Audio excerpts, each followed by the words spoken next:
Hi, everybody. Welcome to 30 Days to Feeling Fabulous 2022. I'm Dee Dee Marin. I'm your host, holistic nutritionist, and certified culinary nutrition expert. I'm so excited for this 5th annual 30-day program. It is my favorite thing to do. Many of you have been with me all 5 years, which is amazing. So this is not a detox, cleanse, fad, diet, gimmick, any of that. This is a lifestyle program. That's why it's my favorite thing to do. This is how we should be living. And that's what I believe our health should be. This is the blueprint that we should be coming back to time and time again to establish a healthy lifestyle. So that's why I love doing this program so much. And I'm happy to have you join in once again. So each week I'm going to be doing these short videos on Mondays. They might be a little longer, maybe a little bit more detailed. So I know you guys are busy people, but please try and take them in when you have the time, because I feel this is going to be the most pertinent information for your success. So that said, I don't want to drag on. Let's jump right into the videos. I'm going to share my screen with you. So let's view slideshow and get started. To better health in 2022. So my theme this year is the energy equation. Why? Because I feel the past few years we've all been, as my 14-year-old daughter says, a little meh. So that's kind of the meh emoji that we've all come to know. And a lot of 14-year-olds always feel that way. But anyway, I feel after these last few years, it's just been hard, and it's been hard on us, and it's kind of zapped us of our zest for life. But we need to move on. We need to keep moving forward, and we need to regain that energy and motivate each other to do so. So how do we do that? That's what this program is going to be all about. First of all, it's important to understand, how do we get energy? Well, we all know we eat, right? And that is how we are creating energy, through the consumption of proteins, fats, lipids, carbohydrates. That is how we get our energy. The digestion, absorption of that chemical energy translates into energy. There's a common misconception that we get our energy only from carbs. That is simply not true. We actually can get our energy from all 3 of those nutrients. However, our body prefers to use carbs because it's, like, as I usually call it, cheap and easy fuel. It's the #1 resource the body typically refers to. Now, we actually would love if our body could use that fat for fuel, right? That stored fat, and that is a possibility. And that's what we're going to learn to do in this program a bit, is use that stored fat for fuel. Now, the third nutrient, protein. We want to kind of avoid using protein for fuel, because that's typically considered muscle wasting, which is not a great thing. So yes, your body is going to tend to use carbohydrates for fuel, but we want to become metabolically flexible. I'll talk more about that later, and be able to use fat for fuel as well. So fat, or the energy currency in our body, is called ATP. If you've never heard that, that's another science term that I may throw out here or there during that program. So ATP is commonly called the energy currency in our cells. And it's produced in something called the mitochondria, which you may have heard me refer to mitochondria before. It is kind of the power plant of our cell that produces the ATP. And believe it or not, mitochondria was initially a bacteria that has kind of just become part human. And we have it in almost every cell that we have. Muscle cells have many. So we have these trillions of mitochondria in our body producing energy. And that's our metabolism. So, our energy metabolism, I wrote some good blog posts recently if you want to dive deeper into this subject. First of all, on just what's zapping our energy, and I'll get more into that, but also how we burn our energy through metabolism. So I have a graph down below here with total energy expenditure. Main thing is just our BMR. That's kind of our basal metabolic rate. If we wake up in a day and do nothing, that's how many calories we burn, but that's not typical. So you also have the digestion of food, the exercise activity thermogenesis, and then something called NEAT, non-exercise activity thermogenesis, which is just kind of our movements. Especially if we're big hand talkers or just constantly moving, we're going to burn through a lot of calories of that. So I do have blog posts if you want to turn back to my website and read and dig into that a little bit more. That might be helpful. So what's robbing us of our precious energy? I called these the energy vampires, and I did do another blog post on that. That's my last one. If you want to refer back to that, feedmbs.com, and I dive really deep into each one of these things. But at a high level, broken circadian rhythm. We're meant to, move and live on the rhythm of the sun and the earth. Yes, some people are night people, some people are morning people, but in general, melatonin peaks at 10 p.m., cortisol rises at 6 a.m., and we should be living kind of closely according to that clock. And when we're not obeying those rules, we really suffer. External toxins. So those toxins are bogging us down, and they're kind of an energy vampire, zapping us of our energy expenditure versus energy uses. Versus energy absorption. So those toxins just basically bog us down, if you think of it that way. Allergens. So allergens are, again, going to be something that not only they make us uncomfortable, they also produce something called histamine, that makes us kind of uses up a lot of our energy. And then a lot of us take antihistamines, which actually make us drowsy. So that can cause a lot of loss of energy. Inflammation, and that's basically the oxidative stress on our cells, and can really tear our cells apart. And we want to keep our cells nice and healthy to provide us with lots of energy. Dysbiosis in our gut. So dysbiosis is the imbalance of good and bad bacteria. And when we have a lot of bad bacteria in our gut, we actually are not digesting and absorbing nutrients very well. So unfortunately, we're not going to have the energy we need to get through our day. Viruses, bacteria, and parasites. So personal experience with this, when I was diagnosed with Lyme disease back in 2016, that was my biggest complaint, zero energy. I couldn't do anything I used to want to do. I actually went from running a marathon in 2016 to literally not being able to run a block the next week. My Lyme either came out or I got it during marathon training. It took me nearly 2 years to rebuild my mitochondria to the form where I felt that I had the energy to get through a workout. So that's what destruction, something like a Lyme bacteria, can do. Poor diet. So poor diet, many levels can deplete our energy, but typically with our metabolic health, it's, sitting on this insulin kind of roller coaster during the day, where we have peaks of energy right after we eat sugar, but then that peak is followed by a huge valley where we're just, dying from lack of energy. So we typically are eating something sugary to pick us back up. So we're living kind of like this. So that at a high level is what we are doing with the standard American diet. I'm going to talk more about that. Chronic stress. So chronic stress on many levels is going to deplete us of energy. Maybe we're not sleeping. Maybe we're just eating bad things. Maybe our cortisol is raised pretty high, which leads to high insulin, which can lead to high blood sugar, which could lead to inflammation. But it's kind of an overarching thing that can impact many of our body systems. So chronic stress that many of us experience is not a great place to be. Lack of restorative sleep. So that deep sleep that we need to rest and repair our body, many of us don't get enough deep sleep. As you know, if you've been following me, I track my sleep with my Aura ring here. I'm constantly looking for deep sleep. My ideal is to get close to that 2-hour mark. I did it last night, so I was very happy. I woke up feeling super refreshed, but when it's like 30 minutes, which does happen quite a bit, I wake up and I can tell right away that I'm not as refreshed. So making sure you're getting deep restorative sleep. And then sedentary lifestyle. So sedentary lifestyle, kind of think of it as an object in motion stays in motion, an object at rest stays at rest. So when you're kind of sedentary, your ATP depletes, you reduce oxygenation of your cells, which makes you tired. So kind of that sedentary lifestyle is going to create a layer of fatigue. So at a high level, those are the 10 energy vampires. You can go back and read that blog post if you want any more information on those. So this is impacting your body how?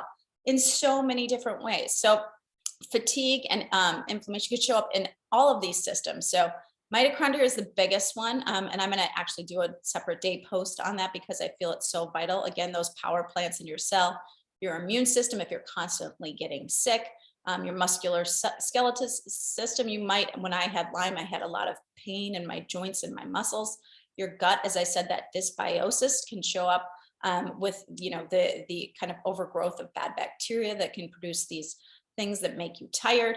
Your brain, many of you come to me complaining of brain fog. That's brain fatigue. A lot of that I see from a poor diet, poor sleep. Circulatory system is another energy system that can be affected. Detoxification, if you're not detoxing well, you're going to feel fatigued because of that buildup of toxins. So you can see it all over in your body. It's not just that you don't have the energy to exercise. There's many different manifestations of a lack of energy. And your job here is to get to the root of your energy problem. So if you come to me and say, you have brain fog, what is the cause of that? Or you're constantly getting sick. Let's try and fix that root cause. And this program will hopefully help address many of those different systems. So 30 days to feeling fabulous. It's a comprehensive program because, again, just as I showed you in that last graphic, we're comprehensive human beings involving many different symptoms. And we don't just want to treat one-offs. We want to understand how they're all working together and get to the root cause of the problem. So we need to address everything. We need to address nutrition, movement, stress, sleep. And then also, just as important is community and purpose. Do you have a feeling of connectedness? Are you doing what you're supposed to be doing? It doesn't have to be anything grandiose. It just has to resonate with you. So all of those components are ultimately responsible for how we're going to feel optimized and energized in 2021. So now we're going to focus just briefly on nutrition alone, because this is Nutrition Week. So I will be your host every day. But how do we solve the nutrition solution for energy? And my number one tip, and you've probably heard me say that before, is creating metabolic flexibility. So critical on so many levels to avoid chronic disease, not only just energy, but just living day to day in your most healthful state. So 88% of Americans are unmetabolically healthy. And I list the components down below: blood glucose, triglycerides, high HDL, blood pressure, bad waist to hip ratio, but the actual metrics are over in this graphic you'll see here. But this means that we are stuck in only burning that cheap and dirty fuel I mentioned, glucose, for fuel. We want to be able to switch back and forth in our systems, being able to burn that glucose, but also being able to burn fat for fuel. So that is critical to long-term health. If you're just burning that glucose, as I said, you're setting your insulin on high highs, and then it comes to the low lows, and your cells are becoming just tired of doing that. They get fatigued, they become insulin insensitive, they create pre-diabetic states. So we want to teach those cells to be smart and burn that fuel fat for fuel as well as glucose. So that is critical in terms of optimizing our energy. So how do we become metabolically flexible? First of all, practice intermittent fasting. I know many of you did buy the intermittent fasting program that I put out this year, but you don't have to do that either. You don't have to do the 16 hours. I don't think a lot of people should just start there. I think 12 hours is pretty much doable for everyone. And then depending on your health state, kind of your predispositions, who you are, so many things, whether you go longer than that, but at least 12 hours. We should not be constantly in a fed state. We shouldn't be snacking all day long. We should try and concentrate on meals and not snacking in between. We want our insulin levels to come down for long periods of time. That is when our body rests, digests, heals, repairs. So that is critical. So intermittent fasting is a good first step. Focusing on real food, no sugar, basically a lot of quality protein and fats and high quality fiber. That is the basis of the diet. So, I take away the no's, and I would post that in the Facebook group, what those are once again, but focusing on real food. Processed food is a killer to your energy, especially processed carbohydrates. So we got to get those out. Exercise and moving after meals. So as I said, exercise, we need to be moving throughout the day, not just 1 hour a week. 1 hour a day, because of that ATP that we're generating. We need to be moving throughout the day constantly. Especially, I've done some posts on moving after meals and how beneficial that is for your blood sugar. So you don't need to go, crazy, but even a nice walk after meals, if you can get out, especially a higher glycemic or a high sugar meal, definitely burning off some of that glucose is very helpful. Upping polyphenols and omega-3. So polyphenols are plant compounds. So if you think of all those colorful fruits and vegetables, those have a lot of polyphenols, antioxidants. Those are the things that are going to feed our cells, our good bacteria, and give us energy. And then omega-3s, as I said, we want to be able to burn fat for fuel. And that fat that we're looking at is quality fats, such as omega-3s. You can find that in chia seeds, wild-caught salmon, and things like MCTs are also beneficial. So that's another great thing. And I'm going to do a post on what, an energized diet looks like later in the week. And then limiting snacking. So definitely, as I said, we don't want to be jacking up our insulin all day long. We want to eat distinct meals. We want to leave time in between so our body can rest, digest, heal, and repair. So limited snacking, and especially when we do have those snacks, not including a high carbohydrate processed snack. So that's the steps to becoming metabolically flexible. So another, just kind of a graphic on things you can do to boost your energy a little bit. So watching your alcohol intake, I know that's a tough one, especially coming off the holidays, but now it's time for dry or dryish, as we say, January.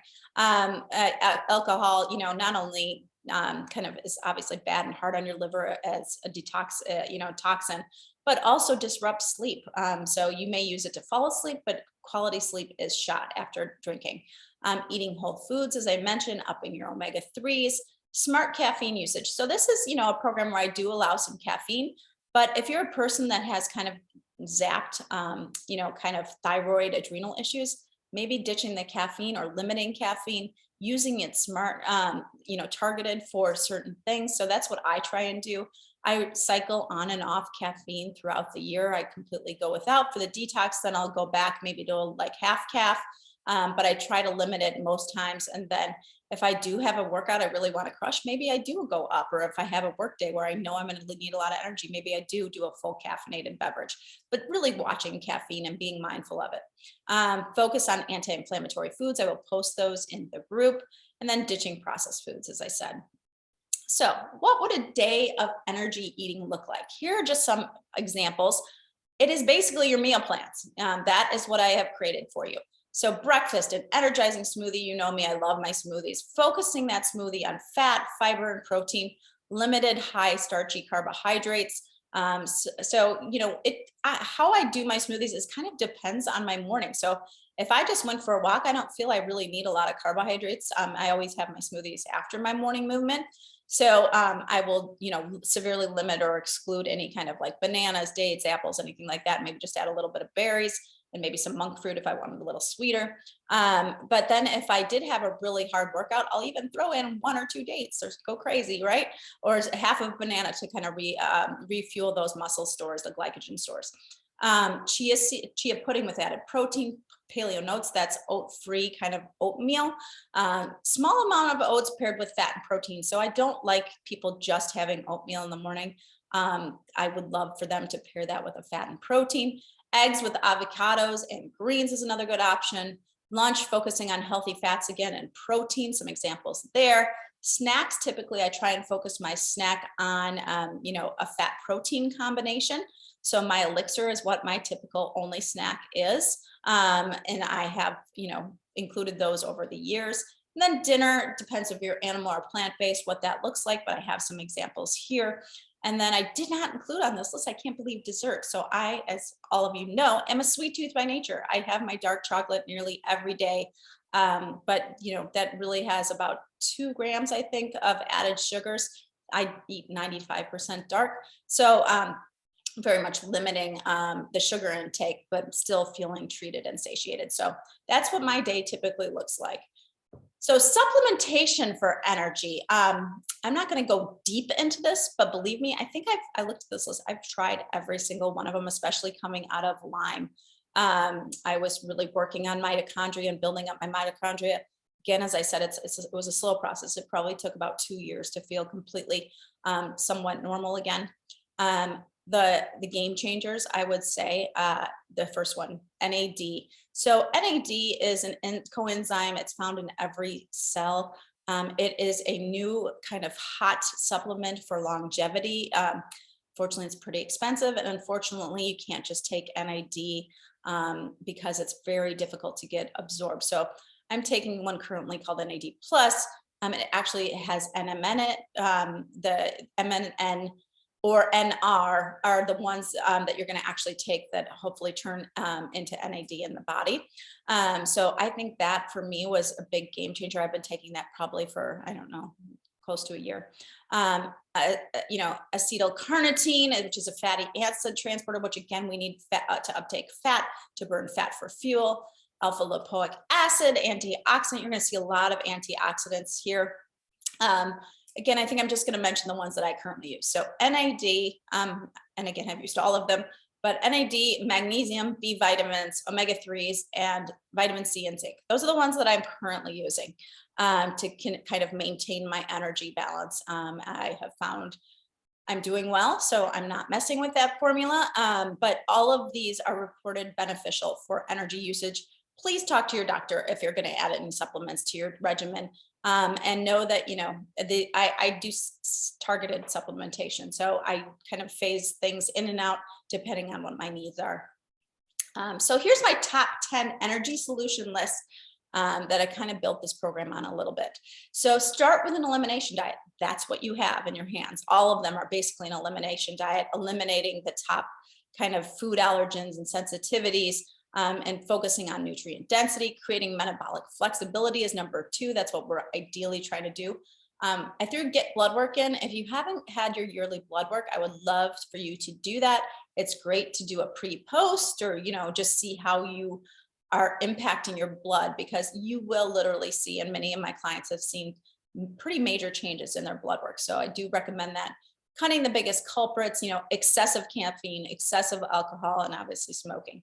Fixing your gut. So, if you have gut issues, that is something that you need to address. And I can't get into that right now, but, through eliminating again, foods that are problematic, and doing some gut healing, hopefully we can get you better there. Adding in the biggest energy boosting superfood. So I will post on that, but really it's just most of the foods in your program that you've got in your hands. Moving throughout the day, we'll talk more about that movement week, optimizing sleep and sleep week, managing stress and stress week, and then defining your why and purpose, which is kind of the goal setting exercise that I had you do, and just being more mindful throughout the program. So that's kind of my top 10 list for how we get our groove back, how we optimize our energy in 2022.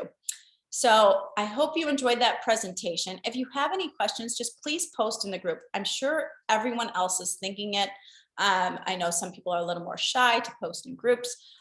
If you really are shy and have a dying question, please, you can go ahead and DM me, but please know that there are many people in this group, so I need to be mindful of mine and everyone else's time. I can't wait to share my month with you, and enjoy 2022 feeling optimized and energized. Take care. Cheers to your health, and see you in the group.